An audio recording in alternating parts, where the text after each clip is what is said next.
En las áridas estepas de Asia Central durante el siglo XIV, un guerrero con una pierna lisiada por una flecha enemiga emergió desde la oscuridad para convertirse en uno de los conquistadores más temidos que el mundo haya conocido. Su nombre era Timur, pero la historia lo recordaría como Tamerlán el Cojo. Este líder turco-mongol emularía la brutalidad de Genghis Khan, arrasando ciudades enteras, construyendo torres con cráneos humanos y dejando un rastro de muerte que, según algunos cronistas, cobró la vida de casi 17 millones de personas. Sin embargo, el mismo hombre que sembró el terror con una mano, también usó la otra para transformar su capital Samarcanda en un centro brillante de arte, arquitectura y cultura, atrayendo poetas, científicos y constructores desde todos los rincones de Asia. Su ambición ilimitada lo llevó a conquistar Persia, India, Mesopotamia y a humillar al poderoso Imperio Otomano en una batalla legendaria. Esta es la historia épica, oscura y compleja de un antihéroe visionario cuya vida cambió el curso de la historia para siempre y cuyo legado aún vive en las maravillas que dejó atrás y en los imperios que sus descendientes fundarían. Las vastas estepas de Asia Central en la primera mitad del siglo XIV eran un mosaico de kanatos rivales donde el gran imperio mongol se había fragmentado en facciones enfrentadas tras la muerte de sus herederos. Fue en este mundo caótico de tribus nómadas y constantes guerras donde nació Timur el 9 de abril de 1336, en la pequeña aldea de Kes, situada cerca de la legendaria ciudad de Samarcanda. Perteneciente a la tribu Barlas de origen turco-mongol, Timur creció inmerso en las tradiciones guerreras de su pueblo, aprendiendo desde niño a dominar el caballo, el arco y la espada. Los cronistas persas posteriores describirían su juventud como la de un joven astuto y ambicioso, que ya demostraba cualidades de liderazgo natural. Sin embargo, su destino daría un giro dramático alrededor de los años de 1355, cuando durante una incursión contra una tribu rival, una flecha enemiga le atravesó la pierna derecha, causándole una cojera permanente que lo acompañaría toda su vida. Esta lesión, que también afectó su hombro y su ojo derecho, le valió el apodo de Timur el Cojo o Tamerlán en Occidente. Lejos de convertirse en una debilidad, de esta herida forjó su carácter, volviéndolo más determinado y estratégico. En lugar de depender únicamente de la fuerza física, Tamerlán desarrolló una mente militar brillante, capaz de anticipar movimientos enemigos y de usar la diplomacia, el engaño y la lealtad para construir alianzas. Durante los siguientes 15 años, participó en numerosas escaramuzas y guerras tribales, ganándose la reputación de guerrero implacable y líder carismático. Muchos de sus seguidores veían su discapacidad no como una limitación, sino como una prueba de su resiliencia divina. Para el año de 1366, Tamerlán había reunido un núcleo de guerreros leales que lo seguirían hasta la muerte. Su ascenso se aceleró con la muerte de un kan local, lo que le permitió posicionarse como protector de un heredero joven, para luego traicionarlo y tomar el control efectivo de la región. En 1370 proclamó su soberanía sobre Samarcanda, declarando que gobernaría como emir en nombre del linaje de Genghis Khan, aunque él mismo no descendía directamente de él. Desde esta base fortificada comenzó a forjar un ejército profesional, combinando tácticas mongolas tradicionales con innovaciones propias como el uso coordinado de caballería pesada y arqueros montados. Su carisma y las promesas de riquezas inmensas atraían a miles de nómadas ansiosos por gloria y botín. Samarcanda se convirtió rápidamente en el corazón de su naciente poderío. Pero mientras consolidaba su dominio en Transoxiana, sus ojos ya miraban con codicia hacia los ricos territorios del oeste. Las campañas que estaban por venir superarían cualquier cosa que el mundo hubiera visto desde los días de Genghis Khan. ¿Cómo transformaría este cojo ambicioso las tierras de Persia en un cementerio de imperios? La consolidación del poder de Tamerlán no fue un proceso sencillo ni pacífico. Tras proclamarse gobernante de Samarcanda en 1370, enfrentó numerosas rebeliones de tribus rivales y señores locales que cuestionaban su legitimidad por no ser descendiente directo de Genghis Khan. Con astucia política, Tamerlán se casó con una princesa del linaje mongol, lo que le permitió reclamar el título de Gurkhan o yerno real, otorgándole una conexión indirecta con el gran conquistador. Esta unión estratégica le dio la base legal que necesitaba para justificar sus conquistas. Mientras tanto, transformaba Samarcanda en una capital digna de un imperio, reconstruyendo sus murallas y atrayendo artesanos desde regiones lejanas. Pero su verdadero genio se manifestaba en el campo de batalla, donde desarrolló estrategias innovadoras que combinaban la velocidad de la caballería mongola con formaciones disciplinadas y el uso de elefantes de guerra. Capturados en campañas posteriores, sus soldados eran recompensados generosamente con botín, pero castigados severamente por desobediencia, creando un ejército temido y leal. Durante la década de 1370, Tamerlán lanzó campañas contra los kanatos vecinos, derrotando a los Chagatai occidentales y expandiendo su influencia hacia el norte y el este. Cada victoria aumentaba su reputación y su tesoro de guerra. Los cronistas árabes como Ibn Yaldún, que lo entrevistaría años después, describían a un hombre de presencia magnética, capaz de inspirar terror y devoción al mismo tiempo. A pesar de su cojera, Tamerlán siempre lideraba desde el frente, montado en un caballo especialmente entrenado y dirigiendo las cargas personalmente. Esta imagen de líder invencible a pesar de sus limitaciones físicas se convirtió en parte central de su mito. Para 1380 su control sobre Transoxiana era absoluto y ya planeaba la gran empresa que definiría su legado: la conquista sistemática de Persia. Las tierras persas, ricas en ciudades antiguas y rutas comerciales, habían caído en el caos tras la desintegración del Ilcanato mongol. Tamerlán vio en esto una oportunidad perfecta para restaurar lo que consideraba su herencia legítima. Sus preparativos fueron meticulosos, reuniendo un ejército de más de 100.000 guerreros y asegurando suministros para campañas prolongadas. Cuando finalmente cruzó el río Oxus en 1381, el mundo estaba a punto de presenciar una ola de destrucción sin precedentes. Las primeras ciudades que cayeron ante sus fuerzas experimentaron una brutalidad calculada, diseñada no solo para conquistar, sino para aterrorizar a futuros enemigos. Torres de cráneos humanos comenzaron a alzarse como macabros monumentos a su poder.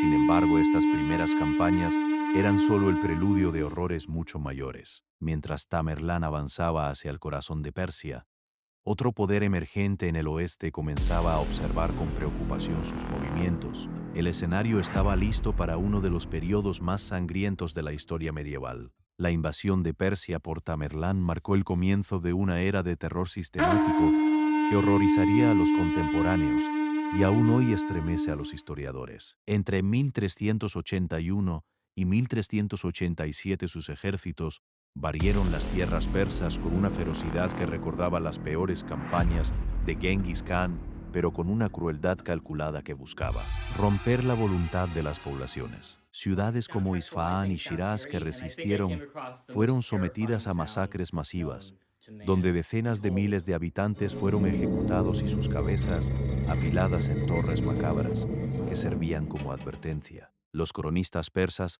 relatan con horror cómo los soldados de Tamerlán recibían órdenes de traer una cierta cantidad de cabezas bajo pena de muerte, lo que incentivaba la matanza indiscriminada. Sin embargo, Tamerlán no era solo un destructor ciego.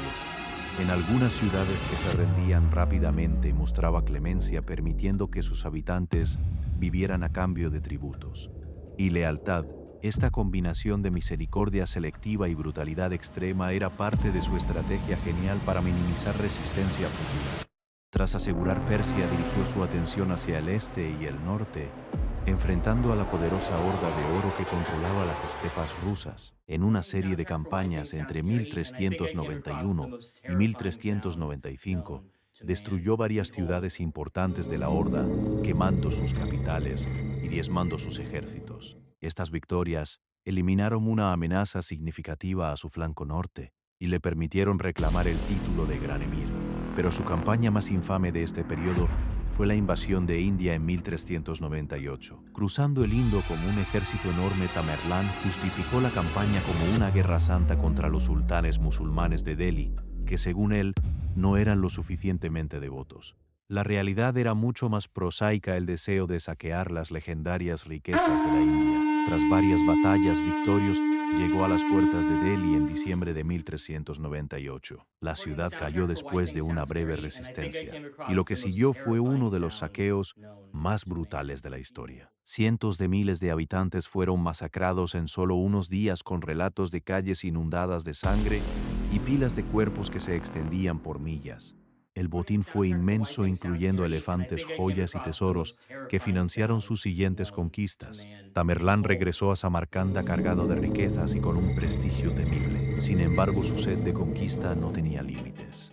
En el oeste, un nuevo enemigo había surgido: el Imperio Otomano, bajo el sultán Bayezid I, cuyo poder crecía amenazando las fronteras de Tamerlán. La confrontación entre estos dos titanes de la época medieval era inevitable y llevaría a una de las batallas más legendarias de la historia. Mientras Tamerlán preparaba su ejército para la marcha hacia Anatolia, pocos podían imaginar que el cojo de Samarcanda estaba a punto de humillar al hombre conocido como el Rayo de Dios. El enfrentamiento entre Tamerlán y el sultán Bayezid I del Imperio Otomano culminó en la batalla de Ankara el 28 de julio de 1402 y se convertiría en una de las victorias más espectaculares y humillantes de la historia militar. Bayezid había ganado su apodo de Rayo por sus rápidas y devastadoras campañas en los Balcanes y Anatolia, donde había derrotado a cruzados europeos y expandido dramáticamente las fronteras otomanas. Su ejército era disciplinado y contaba con temibles genízaros y caballería pesada. Tamerlán, por su parte, comandaba una fuerza multinacional de más de 140.000 hombres, incluyendo guerreros turcos, mongoles, persas e incluso elefantes de guerra traídos de India. La inteligencia estratégica de Tamerlán brilló en esta campaña. En lugar de atacar directamente, marchó a través de regiones áridas, controlando las fuentes de agua y cortando las líneas de suministro otomanas. Cuando los dos ejércitos se encontraron cerca de Ankara, el calor del verano anatolio era abrasador. Tamerlán había envenenado los pozos alrededor de la ciudad, forzando a Bayezid a luchar en condiciones desfavorables. La batalla comenzó al amanecer con cargas masivas de caballería. Tamerlán usó tácticas de diversión, enviando divisiones para flanquear al enemigo mientras mantenía su centro fuerte. Crucialmente, varias tribus turcas que servían bajo Bayezid desertaron al lado de Tamerlán al reconocerlo como un líder de su misma herencia cultural. Esto rompió las líneas otomanas, causando un caos total. Bayezid luchó valientemente, pero fue capturado junto con uno de sus hijos. Los relatos de la Soundtrack for one captura thing, sounds varían, pero scary, and todos I think I came coinciden en que across the most Tamerlán trató al terrifying sultán sound derrotado con una known to mezcla de man. respeto y Behold. humillación, manteniéndolo en una jaula dorada según algunas crónicas, aunque historiadores modernos debaten la veracidad de esta historia. La victoria en Ankara tuvo consecuencias monumentales. Detuvo el avance otomano hacia Europa por casi medio siglo, permitiendo que Bizancio sobreviviera unas décadas más y alterando el equilibrio de poder en el Mediterráneo oriental. Tamerlán continuó su marcha por Anatolia, saqueando varias ciudades otomanas, pero sorprendentemente no buscó destruir completamente el Imperio Otomano, prefiriendo dejarlo debilitado pero existente como estado vasallo. Con esta victoria, el poder de Tamerlán alcanzó su cenit, controlando un territorio que se extendía desde Delhi hasta el mar Egeo. Regresó triunfante a Samarcanda, donde planeaba celebrar sus logros y continuar con sus proyectos de construcción. Sin According to embargo, soundtrack su for one thing, compleja sounds personalidad great, and I como think I tirano came cruel y across the most patrono de las terrifying artes sound se manifestaba known to plenamente en su man. capital, Behold. donde contrastaba la barbarie de sus campañas con un renacimiento cultural sin precedentes. Mientras el mundo aún temblaba por la derrota otomana, Tamerlán ya soñaba con nuevas conquistas, esta vez hacia el este contra la dinastía Ming de China, pero el destino tenía otros planes para el gran conquistador. A pesar de su reputación como uno de los conquistadores más brutales de la historia, Tamerlán poseía una faceta sorprendente como visionario, patrono de las artes y la arquitectura, que transformó Samarcanda en una de las ciudades más bellas del mundo medieval. Tras cada campaña exitosa, traía a su capital a los mejores artesanos, arquitectos y eruditos de los territorios conquistados, creando un crisol cultural que fusionaba estilos persas, turcos, mongoles e indios. Bajo su patrocinio, se construyeron mezquitas, madrasas y palacios de una belleza exquisita, muchos de los cuales sobreviven hasta hoy como testimonio de su legado contradictorio. El más famoso de estos monumentos es el mausoleo Gur-e Amir, comenzado en 1404 para albergar la tumba de su nieto favorito, Muhammad Sultán, y que eventualmente se convertiría en el lugar de descanso final del propio Tamerlán. Con su cúpula azul turquesa y sus intrincados mosaicos, el Gur e Amir representa la cúspide del estilo timúrida que influenciaría la arquitectura posterior, incluyendo los magníficos monumentos mogoles como el Taj Mahal, construido por sus descendientes. Tamerlán no solo construía para la gloria divina, sino también para inmortalizar su propio nombre. Invitaba a poetas como Hafid y eruditos de todo el mundo islámico, creando una corte donde se debatía filosofía, poesía y ciencia, junto a planes de nuevas conquistas. Este contraste entre el destructor de ciudades y el constructor de maravillas es lo que hace a Tamerlán una figura tan fascinante y compleja. Mientras embellecía Samarcanda, sus ambiciones militares no cesaban. En 1404 comenzó a preparar una campaña masiva contra China, la dinastía Ming, que había derrocado al último Khan mongol. Reunió un ejército enorme de 200.000 soldados y en el invierno de 1405 partió hacia el este a pesar de su avanzada edad y de las duras condiciones climáticas. La marcha fue desastrosa. El frío extremo y las enfermedades diezmaron sus fuerzas, y el propio Tamerlán cayó gravemente enfermo. Murió el 18 de febrero de 1405 en la ciudad de Otrar, en lo que hoy es Kazajistán. Sus generales ocultaron su muerte durante varios días mientras el ejército regresaba a Samarcanda para evitar un colapso total. Fue enterrado en el Gur-e Amir según su deseo de ser colocado junto a su nieto. Con su muerte, el imperio timúrida comenzó a fragmentarse, aunque sus descendientes mantendrían el control de Samarcanda y Persia por varias generaciones. El legado más duradero y sorprendente vendría a través de su línea familiar, cuando uno de sus descendientes, Babur, fundaría el imperio mogol en India en 1526, llevando el refinamiento cultural timúrida a nuevas alturas. Así, el conquistador cojo que bañó Asia en sangre también plantó las semillas de uno de los imperios más esplendorosos de la historia posterior.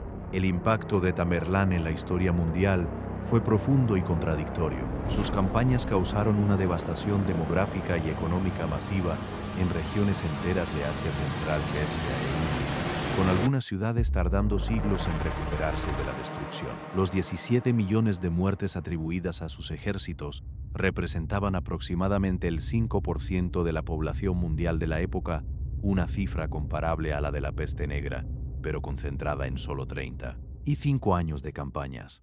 Economistas históricos estiman que sus conquistas interrumpieron rutas comerciales vitales de la seda, causando hambrunas y migraciones masivas. Sin embargo, su legado no es solo de destrucción. Al centralizar el poder en Samarcanda y promover las artes y el comercio, creó las condiciones para un renacimiento cultural que influyó en toda la región. Sus descendientes, los timúridas, gobernaron con un enfoque más pacífico, fomentando la miniatura persa, la poesía y la astronomía.